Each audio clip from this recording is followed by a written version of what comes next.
పదార్థాలు చూడండి ఫ్రెండ్స్. చేపలు అయితే మంచిగా కడిగి పెట్టుకోవాలి. తర్వాత ఆనియన్, పచ్చిమిర్చి, కొత్తిమీర కోసి పెట్టాలి ఫ్రెండ్స్. ఇక్కడ మాత్రం ఉల్లిగడ్డ, ఎల్లిపాయ మొత్తం కాల్చి పొట్టు తీసి దంచి పేస్ట్ లాగా చేసిన ఫ్రెండ్స్. తర్వాత పసుపు, ఉప్పు, కారం ఫ్రెండ్స్. ఇక్కడైతే మెంతులు వేయించి పౌడర్ చేయాలి ఫ్రెండ్స్, ఎందుకంటే మంచి ఫ్లేవర్ ఉంటుంది. ఇప్పుడైతే బాండి పెట్టుకొని నూనె పోసుకోవాలి.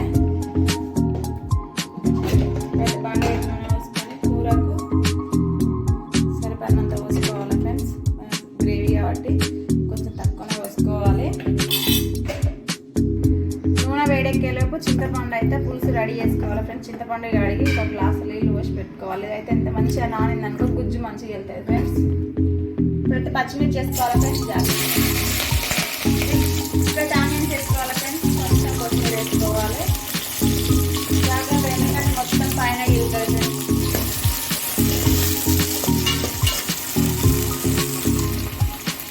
ఇప్పుడైతే మంచిగా గోల్డ్ కలర్ వచ్చేలా కలుపుకోవాలి ఫ్రెండ్స్, ఎందుకంటే దూరం అవుతున్నాయి. ఇప్పుడే ఇంకా కావాలి కొంచెం.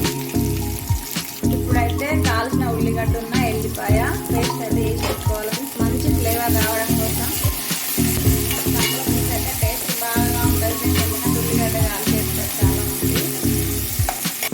కొంచెం పసుపు వేసుకోవాలి ఫ్రెండ్స్. ఇప్పుడైతే అలానే సాల్ట్ కూడా వేసుకోవాలి, మనకు సరిపడినంత ఇందులోనే వేసుకోవాలి సరిపడినంత.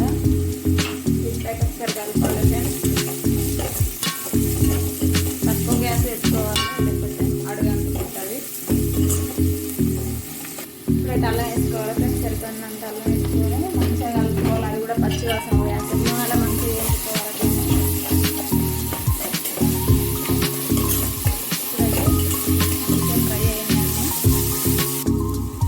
సరిపడినంత కారం వేసుకోవాలి ఫ్రెండ్స్.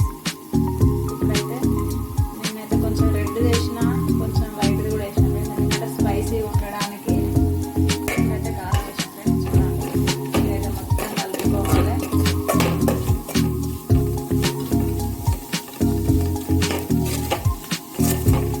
ఇప్పుడు ఇందులోనైతే చేప పీసెస్ వేసుకోవాలి ఫ్రెండ్స్.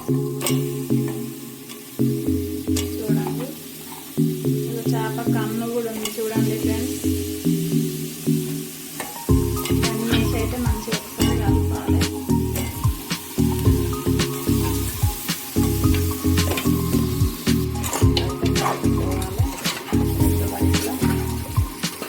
ఇప్పుడు కలపచ్చు ఫ్రెండ్స్, ఎందుకంటే చేప ముక్క ఉడికినాక మాత్రం కలపలేము, ఎందుకంటే ఉడికిపోతుంది కాబట్టి. ఇప్పుడైతే కలపచ్చు, ఎందుకంటే ఇప్పుడు వేసినాం కాబట్టి ఏం కాదు. ఇప్పుడైతే మంచిగా ముక్క అంతా ఉప్పు కారం అయితే పట్టింది ఫ్రెండ్స్. ఇప్పుడైతే కొంచెం చేపలు ఉడకాలి. ఇప్పుడు చింతపులుసు వేయద్దు. ఇక చింతపండుతోనైతే ఇలా మొత్తం చింతపండు తీసుకున్న ఫ్రెండ్స్. ఇదైతే గుజ్జు తయారైంది. ఇదైతే తీసి పడేయాలి ఫ్రెండ్స్. ఇప్పుడైతే దీంట్లో పోసుకోవాలి ఫ్రెండ్స్. చింతపులుసు అయితే సరిపడినంత పోసుకోవాలి ఫ్రెండ్స్. ఇప్పుడైతే మెల్లగా కలుపుకోవాలి చేప ముక్కల్ని, లేకపోతే ఇరిగిపోతాయి ఫ్రెండ్స్. ఇప్పుడైతే మెల్లగా కలుపుకొని మూత పెట్టుకోవాలి ఫ్రెండ్స్. ఇప్పుడైతే చింతపులుసు మంచిగా కావాలి.